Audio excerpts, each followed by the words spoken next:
আখতার আপনি লিখেছেন, শ্বশুর শাশুড়ি ননদ যাদের কথা, ননদ যা তাদের কারো কথা বা আচরণে কষ্ট পেয়ে যদি আমি আমার স্বামীকে বলি তাহলে কি গীবত হবে?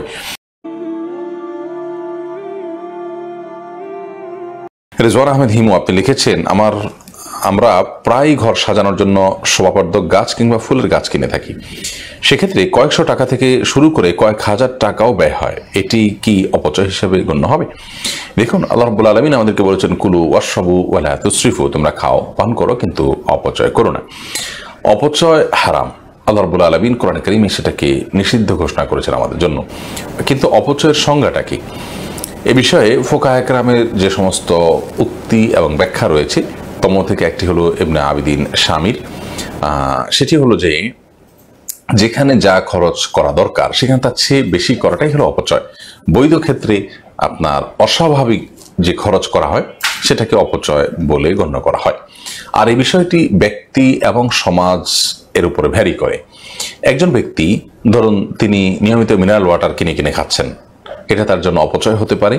যদি লোকটা অনেক গরিব হন, তার মতো গরিব মানুষ সমাজে সাধারণত মিনারেল ওয়াটার কিনে খান না, কোনো রকম খাবার জোগাড় করে যার দায়, যিনি পরিবারের মুখে খাবারটা ঠিক মতো তুলে দিতে পারছেন না, তিনি রীতিমতো মিনারেল ওয়াটার সবসময় কিনে কিনে খাচ্ছেন, এটা তার জন্য এক ধরনের অপচয় হতে পারে। আবার একই কাজ একজন সচ্ছল ব্যক্তি, তার জন্য অপচয় নাও হতে পারে।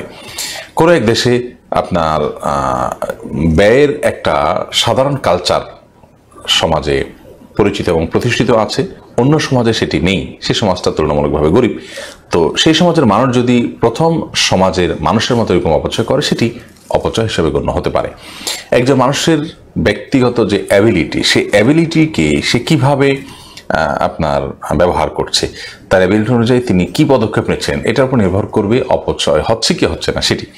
একজন মানুষ তাকে আল্লাহ তাআলা যে সঙ্গতি দিয়েছেন সেই সঙ্গতির উপরে এটি আপনার কম বেশ হতে পারে। কোরআন কারীমে আল্লাহ বলেছেন যে ওয়াল্লাহু ফাদ্দালা বা'দাকুম আলা বা'দিন ফির রিজক, রিজিকের ক্ষেত্রে আল্লাহ রাব্বুল আলামিন তোমাদের কিছু মানুষকে অন্য কিছু মানুষের উপরে মর্যাদা দিয়েছেন, বা কাউকে উপরে রেখেছেন, কাউকে তুলনামূলকভাবে কম রিজিক দিয়েছেন।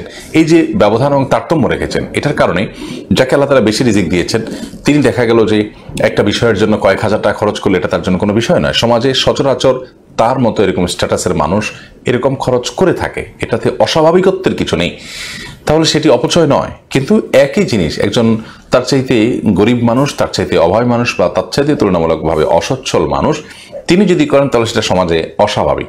এরকম যদি হয় তাহলে সেক্ষেত্রে এই দ্বিতীয় ব্যক্তির জন্য একই কাজটি অপচয় হিসাবে গণ্য হবে।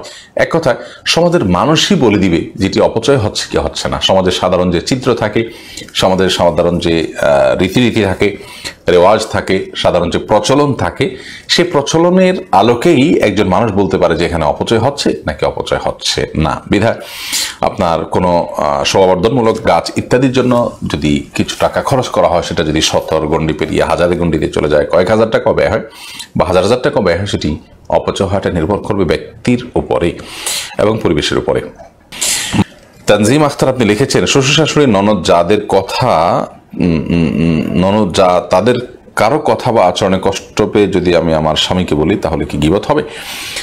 ননদ, শ্বশুর শাশুড়ি বা যা, তারা কেউ যদি আপনাকে কষ্ট দেয়, আপনার প্রতি অত্যাচার করে, অবিচার করে, আপনার স্বামীকে আপনি সেটা অবশ্যই বলতে পারেন। বিশেষ করে তারা জানার প্রয়োজন আছে, তিনি এটার বিহিত করতে পারেন এবং এটি তার জানার মাধ্যমে তার পদক্ষেপ তিনি নিরূপণ করতে পারবেন, প্রকৃত অবস্থা তিনি জানতে পারবেন। সেই হিসাবে আপনি তার কাছে অবশ্যই বলতে পারেন।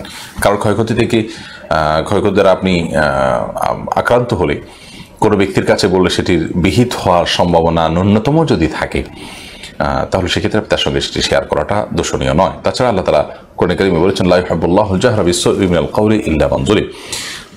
কেউ মন্দ কোনো কিছুকে প্রকাশ করে বেড়াকে এটা আল্লাহ তাআলা পছন্দ করেন না। তবে কেউ জুলুমের শিকার হলে তার অধিকার রয়েছে সে বিষয়ে মাজলুম হিসেবে জালেমের বিরুদ্ধে কথা বলা এবং মুখ খোলা।